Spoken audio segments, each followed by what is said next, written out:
In Colorado, we're building a beautiful wall, a big one that really works, that you can't get over, you can't get under.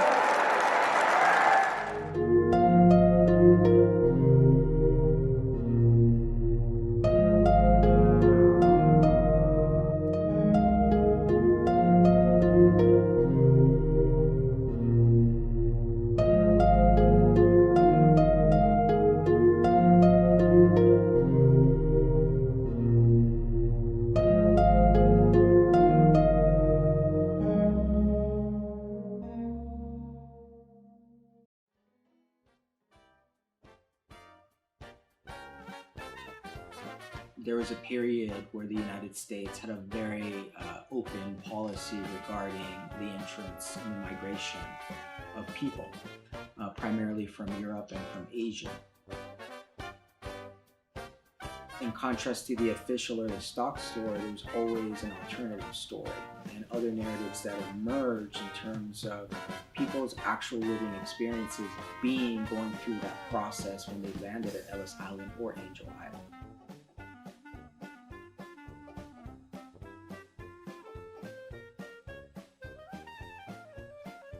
A lot of historians that are looking into the existing immigration policies of the Trump administration are beginning to draw a lot of strong parallels with what happened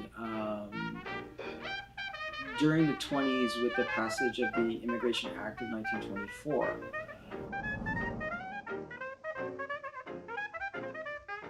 It disproportionately affected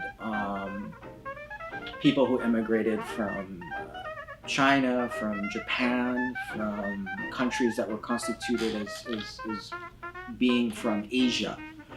And what was unique and what was interesting about the Immigration Act of 1924 is that it sort of led to this type of a presumed racial hierarchy.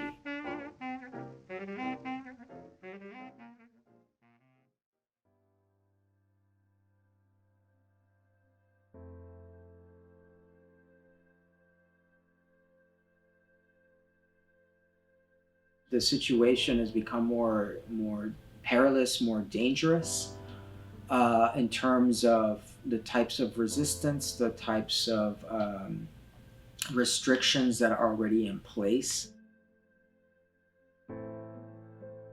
The fact that there are accounts of instances of abuse and exploitation and assault geared toward targeting the most vulnerable, which are young children and even babies. It's hard to make sense of it, other than some of the things that are emerging are just so inhumane, so unethical, so unlawful.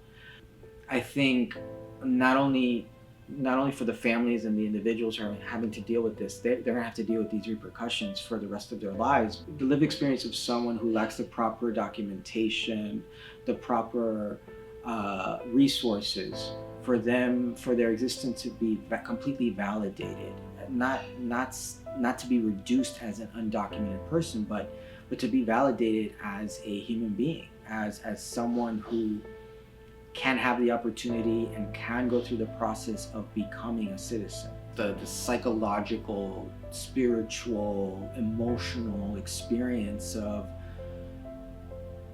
having some validation in the country that is now your home and having some visibility and recognizability, but at the same time having to deal with a multitude of threats to your own lived existence. The fact that because you are seen as not a citizen, not documented, the livelihood of yourself, who you are as a person, and those individuals, those people that you're connected to, those things can be removed and can be taken away at any moment, either through an immigration raid, a raid in your workplace, a place that you work, being ratted out, having your own status be revealed to members of law enforcement without against your will or without your knowledge, or simply going through the process of trying to become a citizen, trying to have access to rights, and being denied multiple times because of a very complex system that keeps changing year by year, month by month. At some point, there will have to be a reckoning where we're going to have to come to terms with how these things happened and took place, and we were observing them, and they were within vicinity of where, you know, of where we were. Like it was close to us. It happened within our borders, within our country, within our neighborhoods, within our homes, and we did not really do enough to halt it, to stop it.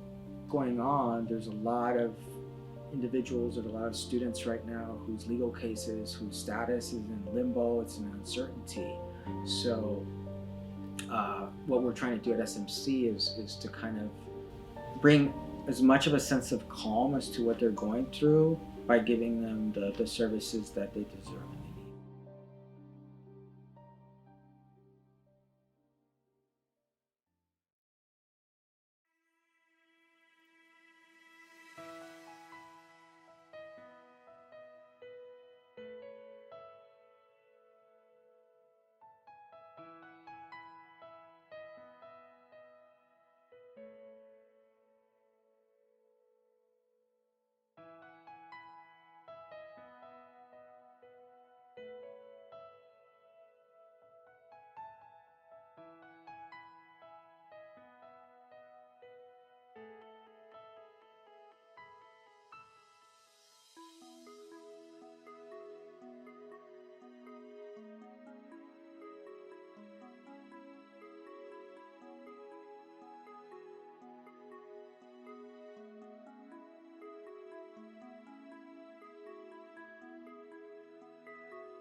In spite of what you've heard, in spite of what you've been reading or what you've been seeing, or in spite of what you don't even know, at this point right now in the United States of America, there are individuals who are not having their human rights valued, their civil rights valued.